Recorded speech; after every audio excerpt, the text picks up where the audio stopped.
Awesome. Hello, everyone. We are here at IdeaPros for another Friday Live, and we're going to talk about performance anxiety, but not in the way that you guys think. Not that way.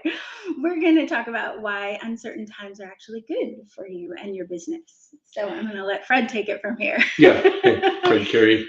CEO of IdeaPros. I'm Tessa, marketing director here. Yeah. I'm getting a lot of questions on media, calling in to try to work with us, and there's a lot of uncertainty in the marketplace. In fact, these last 3 years now have been really uncertain for everybody. And after one thing happens, another thing happens. And not only are there things that are happening, they're like the worst things in the world, right? I mean, the whole economy gets shut down because of COVID. Then we have shipping disasters from China, manufacturing completely blows up. Then everything starts feeling a little bit better. Russia goes into war and shuts everything down again. We have all this uncertainty. Inflation is rising. What the hell should I do? You're getting that kind of performance anxiety, right? The paralysis of maybe I just need to hunker down and go to bed. And the reality is that, as weird as it seems, as counterintuitive as it seems, these are the times when you can start building out companies that have the ability to become great. Because with that uncertainty is plenty of opportunity. With the uncertainty that exists, there are abilities for you to kind of pivot what you're doing, look at the fractions in the fractured parts of the marketplace and find opportunities to go in there, to sit back and have that little bit of extra time to formulate what it is you're going to be building, and to start building so that when you're ready to go, that world is coming back into sync and you have something that is going to be really powerful and has the ability to make a list of the next great companies that have been launched during really bad times. Well, like you said, the next great. There's some really good examples of ones already out there that have done great in bad times. So I know you've prepared a long list of them. Yeah, and I talked to you about a bunch of them. In fact, we just did a post, a reel and story on Instagram talking about, in general, some of the companies that came out of really bad times over the last 100 years. And it's everything from Airbnb to Google to I think Netflix was one of them that came out, and even General Electric has been around for 100 years or more. They came out of really horrific economic times. And if you go and you take a look at any of these, even this last couple of disasters here that we've had, like the internet bubble of 1999, 2000, that was horrific. And even companies like Cisco, well-established organizations that had not that much to do with being an internet company, although they provided backbone, their stock went down 90% during that period of time. And then 2008, when we had the housing crisis here, a year before, I'm going to digress here as I often do, but a year before the housing crisis, I contacted my financial advisor and told him, get me out of real estate. I don't want anything to do with real estate. Why? Because my lawn man, my pool boy, they were all talking about all the houses they had bought on margin with no money down. And I'm going, who are they going to flip these houses to? And so it was a disaster coming. But we all sat there, we all bought into it. All the financial institutions were taking really shitty homes and bundling them up into big shitty packages that people were buying into, thinking that things were going to be great. Complete collapse. And during both of those time periods, some great organizations came out.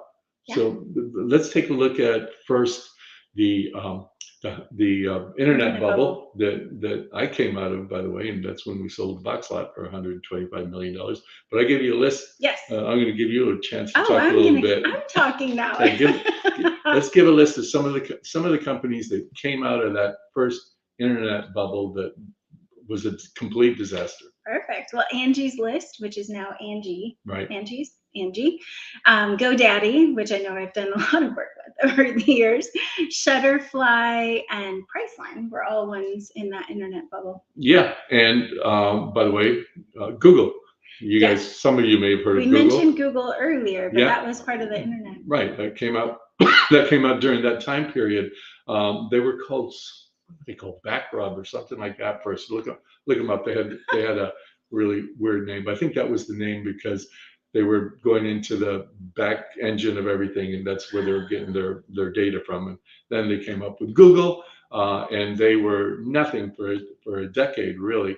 And all those companies are really, really premium organizations now that launched or suffered through and came out of with a completely different business model, a really, really bad time in history. Yes. And then 2008, when my pool boy was committing suicide, not really, and my lawn man was having to sell his lawnmowers to pay for his losses. What are some of the companies that came out of there? So WhatsApp, Venmo, Groupon, Uber, and Instagram.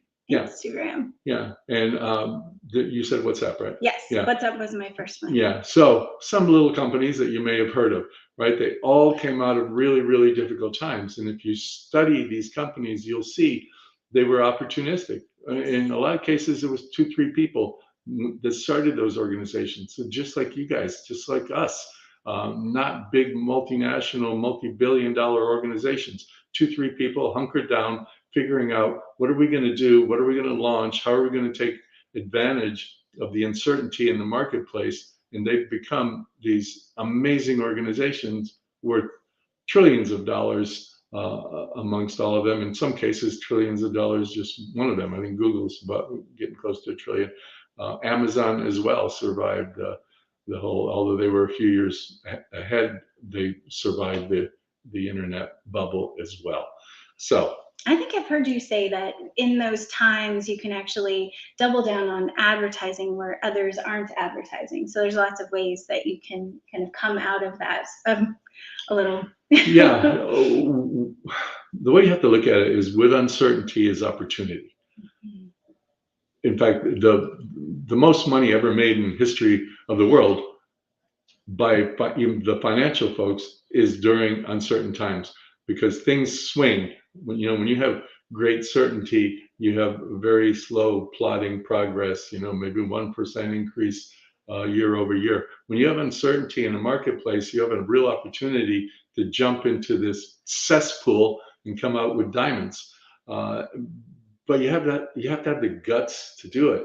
And that's where we get that paralysis and the performance anxiety, as I called it, so that we can all relate to the whole stage fright that happens when you're facing uncertainty, right? You're opening the curtain. You don't know whether there's an audience of 1 person or 10,000 people, because everything is so upside down. It makes you not want to perform. It makes you not want to move forward, when in fact, today is the best time you could possibly ever do that. Absolutely. Well, and I say this a lot I say it to my niece, I say it to my friends and family that want to do something. I say fear is a liar. So it's how you're anticipating a feeling, whether it's fear or excitement or love, like they're all the same source of a feeling in your body. So you just have to decide, is it something that you're going to feel excited about, or are you going to feel that need to fight or flight? Yeah, basically. Yeah. So I'm saying fight. Right. In fact, we have a story from Forbes that you should probably put the I'm link. going to put that on. So you guys, I'm just going to come down into this right now. I put the computer a little too far. It's okay. It's all right. I'm mobile. I'm mobile. But let's put this up. You guys look at this story, because it's what I'm going to be talking about next here. You got it? Well, yes. No. Now we do. Okay. So did you put the link up, or? We're looking at it right now. Do you want me to put the link in the chat? Yeah, let's put the link up. I'd rather have them look at me. Look at all of you. Now, bear in mind, I don't have 2 computers today, so here we go. Well, she can't see me. I don't want to. I just want. They see just the screen. Okay, you want them to see you. Yes. All right, never mind. Yeah. We don't have to share this on the screen Right. I then. just want you guys to look at that link and click on it later and look at that story, because it's really what I'm going to talk about next. Starting anything is fearful. Starting something in very uncertain times gets way beyond fearful. And even though you're not showing me again, No, it's not sharing. I don't want to share it. It's I not just sharing. I want It's them to not. have the I link in the comments. promise. That's it. All There right, you go. thank you. You didn't do a very good job with that one. I know. It said I'm here and I don't have my normal stuff. I'm sorry. Yeah, she's usually like in I her have little 2 bunker, computers. doing all this stuff, and now she's here live with me so I can annoy her more, and that gets flustering. So my apologies. Fear.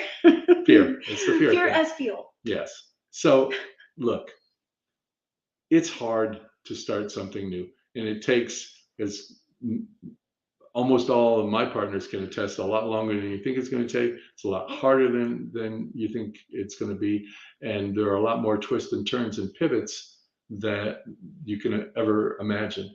And now throw on top of that uncertainty in the economy, and then you get this paralysis and don't want to move forward. But let me ask you this. If you have set aside savings, or you have a retirement plan, or you have other assets, they may not be doing so well right now. You may have a 401k plan that was doing really great and now is kind of going upside down or flatlining or something. What better opportunity to take something that you're going to bet your future with and bet it on your presence, right? Because you can go, if you have a 401k plan, for example, you can borrow up to half of that money from yourself to use it and invest it now on the things that you want to do today, so that when you get to your future, it's going to look a lot brighter because of the things that you did today. In fact, I don't even have a retirement plan. I have zero in my retirement plan. I bet on me all the time. And if I make the wrong bet at the end of me, then that's hopefully one of you will let me live with you. But the reality is, don't. I'm going to hate saying this, but I'm going to say it anyway. Don't save for your future when you don't have it today. You know, saving for your future is meant to be taking that little incremental piece and invest it every single month and set it aside. But if you have these great ideas and you have this desire to move forward in your life and do something different in your life, and you don't have the wherewithal to do it, what are you doing? Saving money for 30 years from now, 40 years from now, even 15 years from now, when you can use some of that today to take your dream and turn them into a reality.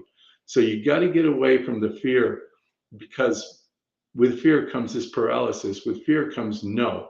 You'll never realize your dreams if you don't move forward. If you do move forward, there's a chance you can fail. Right.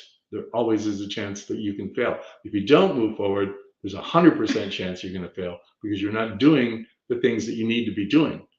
So take your fear and capture it, and use that as your adrenaline, because if you can turn that into a fuel to make you act, to be mindful of what you need to do, to trust in yourself, and to put resources around you that can help protect you as you move forward on these new ventures, this is the time to do it. This is the time to just jump off the side of that cliff and just invent a parachute on the way down. And so you have a safe landing and you can get to the future that you want to have. So take advantage, look at disruptive forces in the marketplace and see how you can apply them to your own business. Look at opportunities with manufacturers that maybe have slowed down now because of uncertainties, because of increased inflation. You may be able to go, if you're ready to do your first run, and negotiate a smaller deal. You know, somebody wanted a 25,000 minimum unit order. Well, now I can maybe get them the 5,000 because they want that business, right? So be opportunistic in all of the things you do. When you're ready to launch, you go to a marketing agency and some of their bigger clients are slowed down on their advertising budget. it's an opportunity for you, the new guy on the block, to come in and work with an agency that you may not have a chance to work with otherwise. So look at everything that's disruptive as an opportunity. And if you do that, you can go. And if you go, you got a really good chance to make it, because you're in low tide right now. When it goes to high tide, you want to be swimming. You don't want to be sitting on the sideline waiting for the tsunami to come at you. Okay? When times are great, anybody can survive. When times are bad, that's when the winners start working. And that's what you need to do. Awesome. Well, thank you, Fred. It was great to be here in person with you. I'm going to get a little closer to you guys and read some of the comments that you have over here. Oh, in Albert Einstein, in the middle of difficulty lies opportunity. That's from Hector. That's awesome. He got that from me. He got it from you. Albert Einstein got it from you. I know I see you guys over there. Thank you, Sean. And we have a lot of new people over on YouTube. I know you guys might have been watching from Instagram. So if you did come from an Instagram post, let us know in the chat so we know that you came from that side. I know Kristen Kelly says uncertain times separate the success from the failures. You must learn to embrace the hard times to bring in the endurance you need to survive. Thank you. Okay, Aziza, good to have you here. The Raw Beauty Co. We have Sean with Sage Scheduler. And let me see if I have anything else to put up on the screen. I'm so glad you guys were here with us today. And we are here every Friday at noon Pacific time. I look back at Fred. Yes, we are. And really the first time I've seen the back of your head during live. Right? You're like, wait. That's true. Usually just a box. So guys, definitely hit the reminder bell and come back and see us next week at noon Pacific time. And we hope you guys have a great week and take advantage of these times and don't let fear hold you back, right? Yep. Get moving. Thanks, guys. Bye. Bye.